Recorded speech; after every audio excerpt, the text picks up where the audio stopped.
C'est jour de fête à Marseille en ce 8 mars 1701. La ville reçoit des invités prestigieux, les ducs de Bourgogne et de Berry, petits-fils de Louis XIV. Malgré un Mistral qui souffle vigoureusement, les jeunes princes décident de marcher sur les quais pour admirer les galères. La Réal a revêtu pour l'occasion sa tenue de gala et hissé étendard semé de lys et pavillons rouges. Rien de plus superbe que cette galère ainsi parée, flamme au vent. Si elle est ruisselante d'or et de sculptures, c'est pour montrer combien le roi est puissant. Les invités, confortablement installés à la poupe, assistent ensuite à quelques manœuvres au son d'un orchestre de violons et hautbois. Le spectacle offert est saisissant. Mais ne vous fiez pas à la splendeur de ce décor. La galère est en fait un navire de guerre et une prison flottante. Les galériens sont enchaînés à leurs bancs, condamnés à ramer. Fouet à la main, le garde-chourne est terriblement sévère. Chaque coup de sifflet est un ordre. Il faut garder le rythme. Une rame pèse si lourd, 130 kilos, que 7 hommes sont nécessaires pour la manœuvrer. L'effort est épuisant. Pourtant, la galère n'avance pas très vite. 4 nœuds de moyenne, environ 7 km par heure. Les galériens n'ont droit qu'à un seul repas par jour. Dans les marmites mijote une soupe de fèves. Parfois, elle est agrémentée d'un morceau de fromage ou de bœuf salé. Quand le vent se renforce, on marche à la voile pour éviter que les vagues ne brisent les 49 rames. Par gros temps, on se garde de les hisser par crainte de chavirer.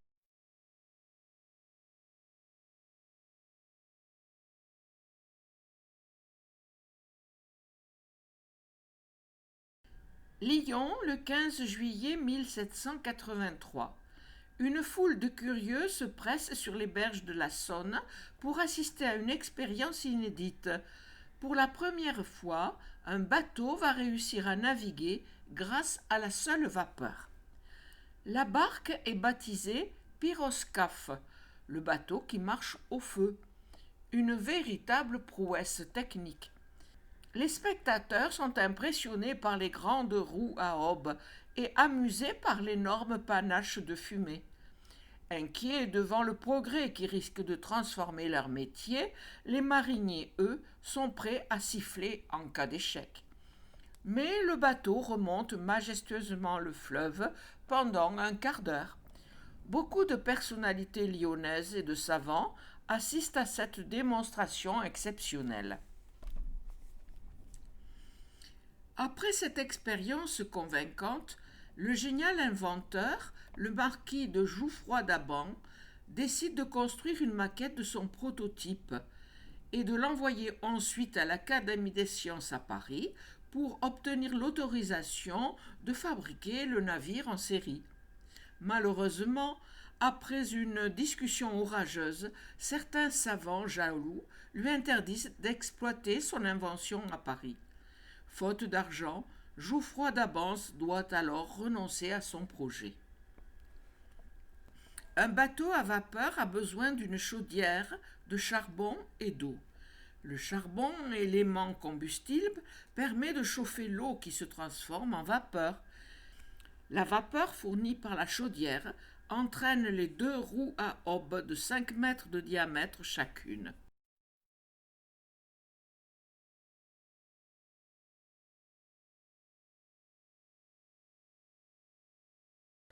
En 1830, le sultan d'Égypte offre un obélisque à la France, une colonne de pierre de 23 mètres de haut.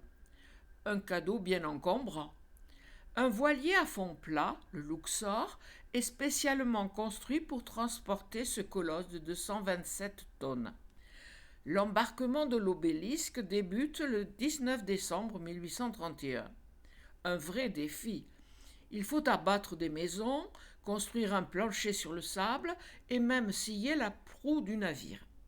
Le 25 août 1832, le Luxor descend le fleuve d'Égypte, le Nil. Mais le voilier et son précieux chargement sont ralentis par la crue. De retour à Alexandrie, l'expédition décide d'attendre le printemps avant de repartir vers la France. Et comme le Luxor gouverne avec difficulté, le commandant exige alors d'être remorqué. C'est le Sphinx, un navire de guerre à vapeur, qui est choisi pour remorquer le Luxor. Le départ d'Alexandrie est prévu le 1er avril 1833. Dès le lendemain, un vent mauvais se lève sur la Méditerranée. Le danger est grand. L'obélisque risque de crever la coque. Vaillamment, le Sphinx lutte contre les vagues. Après un interminable voyage de 4 mois, c'est l'arrivée au Havre. Le Luxor peut continuer seul son périple jusqu'à Paris. Et le 25 octobre 1836, l'obélisque est enfin installé sur la place de la Concorde à Paris. C'est le premier navire de guerre français à marcher à la vapeur. Il possède à la fois des mâts et une cheminée de 9 mètres de haut. Il n'a pas totalement renoncé à la voile. Les roues à aubes sont ornées de sphinx. Quelle élégance pour un navire de guerre! Grâce à elles, le navire peut atteindre la vitesse de 7 nœuds, environ 13 km par heure.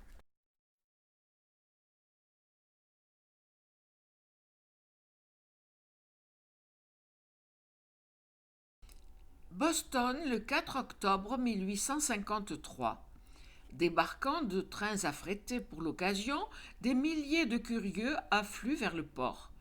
Barques et voiliers débordent de spectateurs impatients. Ce qui attire cette foule considérable au bord de l'eau, c'est le lancement du premier 4-mâts au monde. L'architecte, Donald Mackay, a dessiné un vrai géant de bois et de fer. Joyeuses fanfares et discours solennels. La cérémonie se déroule comme prévu, à un détail près. Plus de champagne. Le fautif est vite démasqué. C'est le fils de l'architecte qui a tout bu. La veille, le coquin a fêté sans modération la fin du chantier. Mauvais présage? Les marins sont superstitieux. Le navire doit être baptisé, sinon il subira tempêtes et avaries. En hâte, on improvise. L'eau remplace le champagne. Lancée avec vigueur, la bouteille éclate sous les hurrahs. L'immense coque glisse enfin vers la mer. Taillés pour la vitesse, les clippers ont une coque étroite, mais très profonde, pour embarquer le plus possible de marchandises. De Chine, ils rapportent du thé. C'est une véritable course contre la montre, car les marchands de Londres ou de New York ont pour habitude de récompenser le clipper le plus rapide. Ces lévriers des mers courent à plus de 9 nœuds, 16 km par heure. Ils n'hésitent pas à modifier la route pour éviter les eaux trop calmes et vont chercher le vent là où il se trouve.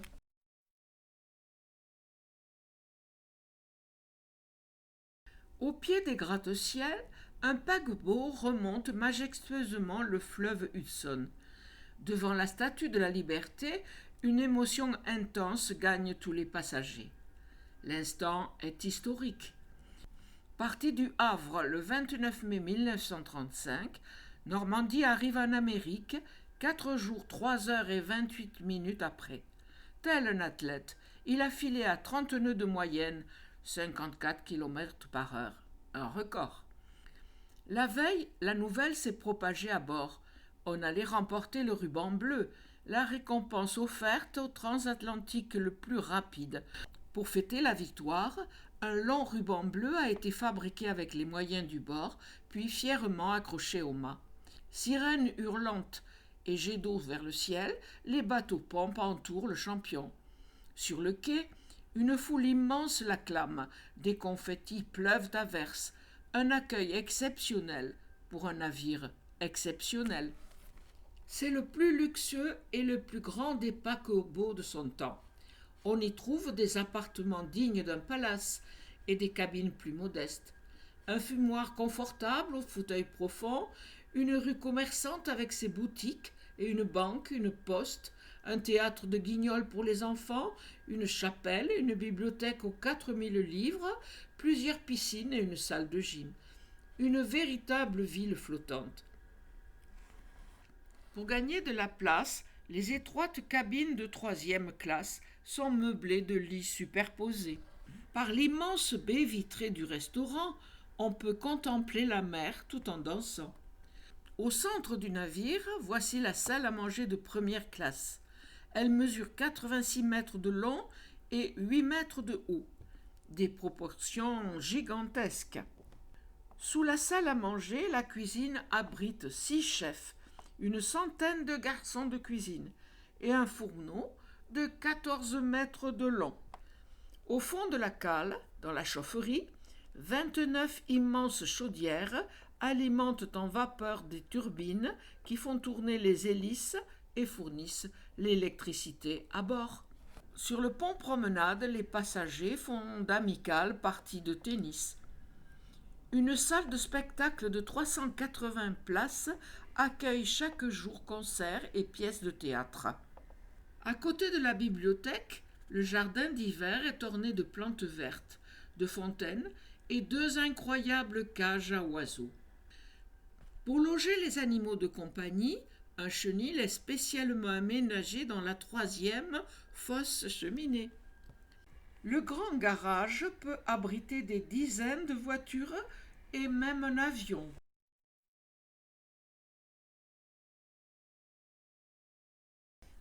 Au matin du 19 juin 1940, un navire longe discrètement la côte bretonne en direction de l'Angleterre.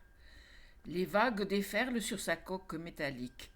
Malgré l'eau glacée qui les submerge, 4 veilleurs se tiennent sur le kiosque.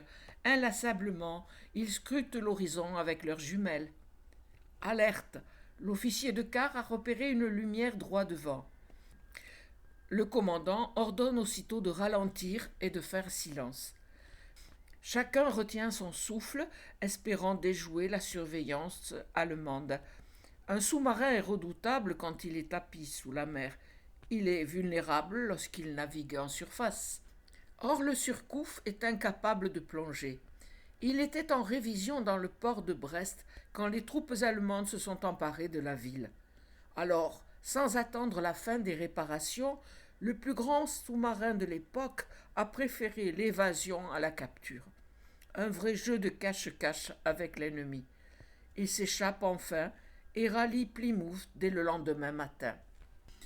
Lorsqu'on navigue en surface, l'officier de quart se tient au sommet du kiosque. L'endroit arrosé par les vagues est surnommé la baignoire.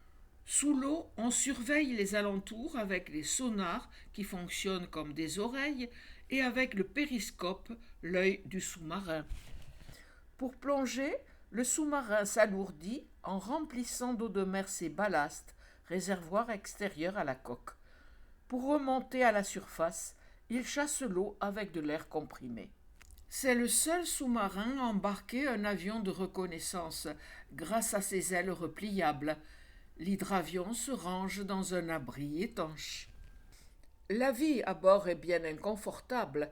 L'équipage est enfermé de longues semaines dans cet espace réduit et bruyant. Des jours sans voir le ciel, avec l'électricité toujours allumée. Les sous-mariniers perdent la notion du temps. Au milieu des odeurs de gazole et des vibrations, les mécaniciens veillent sur les moteurs. Il faut aussi entretenir le navire, vérifier les torpilles. L'eau est rationnée, alors la toilette est rapide. À la fin de son quart, chacun se repose sur sa couchette ou bannette.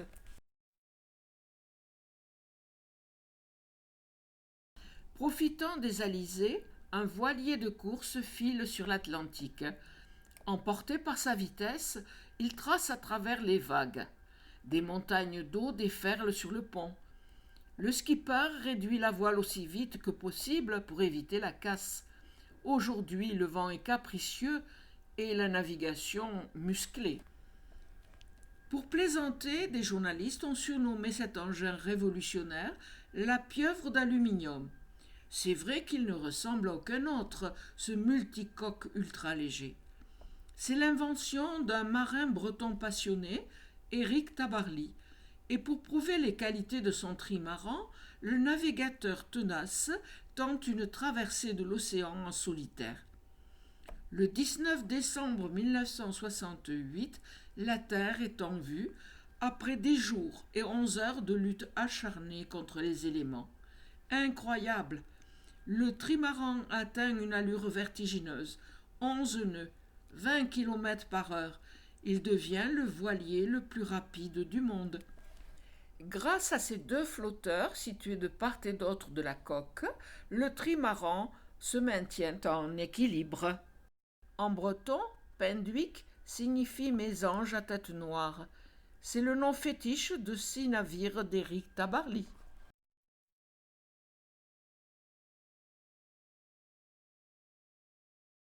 Mercredi 8 août 2001.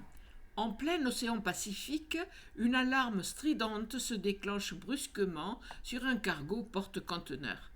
L'incident est sérieux. Le moteur principal vient de tomber en panne. En perte de vitesse, le malheureux navire commence à dériver. Et comble de malchance, un vent de force 7 se lève. Le cargo est maintenant ballotté dans des creux de 4 mètres. SOS, avarie moteur. Le message de détresse est envoyé en urgence. Si personne ne vient à son secours, le porte-conteneurs risque de s'échouer et de perdre sa cargaison.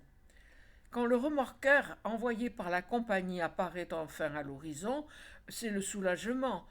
Après 19 heures de dérive, le cargo est remorqué jusqu'en Australie. Enfin sauvé. Chaque caisse contenant les marchandises est identifiée par une puce électronique. De même dimension, ces conteneurs s'empilent facilement. Il y en a plus de 10 000 sur les cargos les plus récents. La passerelle est très haute pour que le pilote puisse voir la mer au-dessus des conteneurs. Quand le navire est vide, elle paraît démesurée. Un porte-conteneurs est rapide, 25 nœuds, et surtout efficace. Grâce aux immenses portiques du port et aux grues du navire, le déchargement se fait en quelques heures au lieu de plusieurs jours.